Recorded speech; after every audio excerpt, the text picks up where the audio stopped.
Hello everyone. Until the previous class, we had discussed some of the topics that is related to the management of natural resources. Today's class, we will see how the forests and wildlife are a crucial factor to the natural resource. Forests are biodiversity hotspots. What is actually biodiversity hotspot? I will explain you later. One measure of the biodiversity of an area is the number of species found there. See, biodiversity, as we know, is a region, any region where the flora and the fauna of that region is found. Flora means plant, fauna means animals. So, any region where a specific number of species of flora and fauna are found, it is known as biodiversity. Okay, like for example, if we take an example, um the best example if we take is like forest. Then in forest you will see different type of animals, lion, or you can say small animals like rabbit, or even snakes, or larger animals like elephant. So that area where you find some animals as well as some uh, birds and also some plants, that particular area is known as the biodiversity. Okay, so the range of different life forms, any life form that you take, like for example flowering plants, bacteria, fungi, ferns are actually small plants. Nematodes are also smaller animals. Insects, birds, reptiles, they all are important in any way. And one of the main aim of conservation is to try and preserve the biodiversity we have inherited.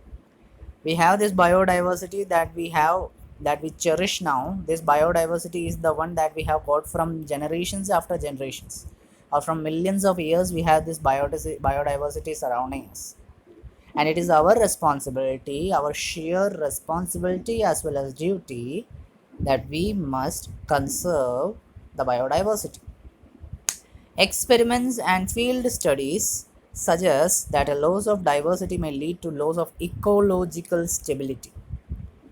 If you are not properly conserving your biodiversity, if you are not properly protecting your biodiversity, or in single simple language, if you are not protecting your animals and plants species, then there will be no longer biodiversity in this world, and there will be no longer ecology in this world. If there is no ecology, then definitely there will be no only plant animal species, and there will be no animal and plant species, because the complete world, complete earth is in a stability of the count of species of animals and birds and plants on one side, and count of the human beings on the other side. So it's our responsibility to protect them. Okay, as we human beings protect our things very keenly, very sophisticatedly, and also very logically, it's our responsibility to conserve those who cannot conserve themselves, right?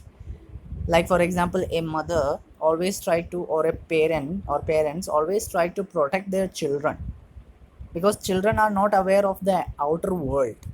So it is the responsibility of the parents to protect their children. Similarly, it's the responsibility of us human beings to protect other living species.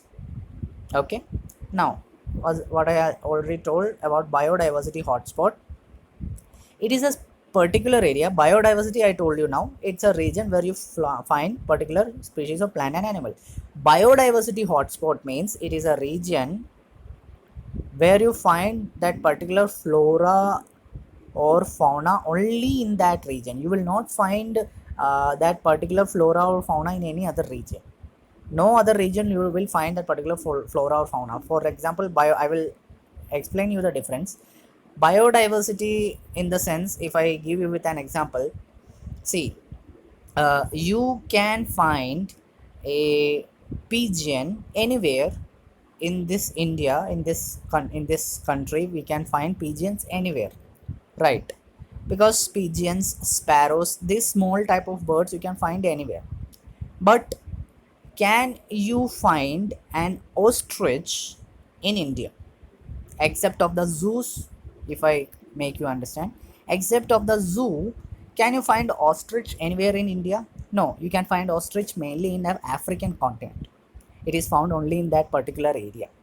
Can you find snow leopard anywhere specifically?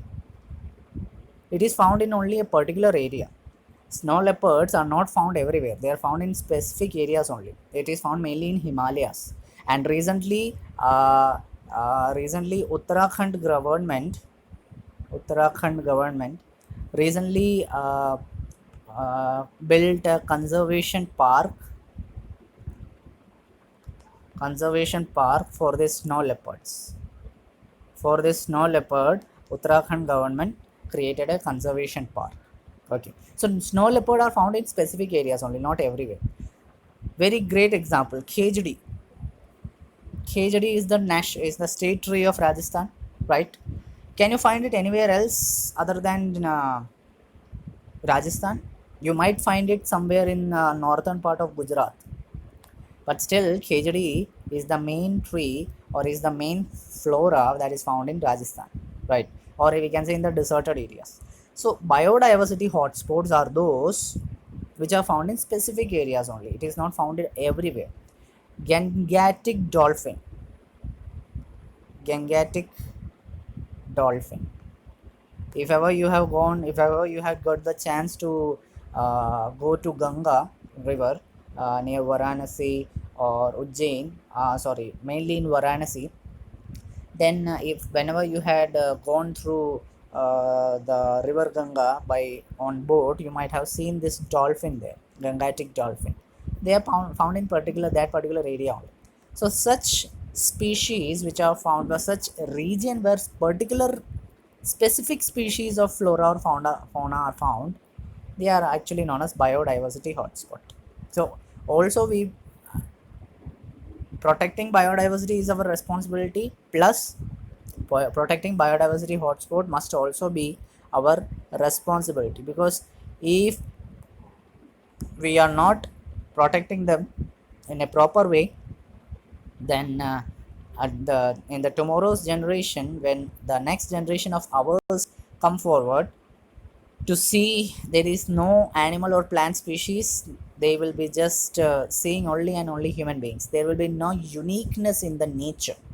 So in order to at least maintain the uniqueness in nature, it's our responsibility that we must take care of the species that are surrounding us, whether it may be plants, whether it may be animals, whether it may be even uh, any type of birds or natural resources. Okay, now speaking about which, there is another topic that is discussing about stakeholders. We will discuss about it in the next class. What are actually stakeholders? You just go through them and understand it. For you, I would like to give today a homework about find out 5 national parks and 5 wildlife sanctuaries which are present in Rajasthan. This is your one homework. 5 national parks, 5 wildlife sanctuaries in Rajasthan and their place, where it is found. You have to find it. 5 national park, 5 wildlife sanctuaries. Also 5 national parks, 5 wildlife sanctuaries of India, famous with the place. Do not include the one you had included in Rajasthan. What you have included in Rajasthan, do not include it in this, except the one you had found in, because of which you have found in Rajasthan. As despite that, you have to find, except that 5 plus 5 10, you have to find another 10 national parks 5 and wildlife sanctuaries 5. Okay, it's your homework. Find out the places, and try to explore more and more new animals you see there. You will see different type of new animals when you find out the national parks and wildlife sanctuaries. You will find new species of animals you had never seen before. Okay, that's all for today. I hope you understood the class. Thank you and have a nice day. Stay safe.